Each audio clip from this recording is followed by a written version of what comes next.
Nigdy nie wkładajcie ugotowanych jajek do zimnej wody. Zaraz wam wyjaśnię dlaczego. Myślę, że wszyscy znacie ten stary, prosty sposób. Nasze mamy, nasze babcie zawsze tak robiły po ugotowaniu jajek. Po prostu wkładały je do zimnej wody i myślały, że dzięki temu skorupka będzie łatwiej schodzić, a jajka łatwiej się obiorą. Tego jednak absolutnie nie wolno robić, bo tylko wszystko zepsujecie.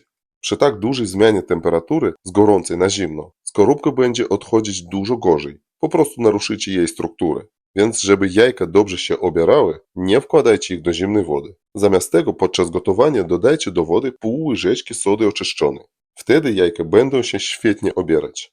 Dodatkowo soda dobrze dezynfekuje jajka. Więc zapamiętajcie, przy gotowaniu jaj zawsze dodawajcie pół łyżeczki sody oczyszczonej. Soda nie wpływa na smak jajek, natomiast ich obieranie stanie się dużo prostsze. Metoda sprawdzona, korzystajcie. A gdybyście mnie już obserwowali, to byście dawno o tym wiedzieli.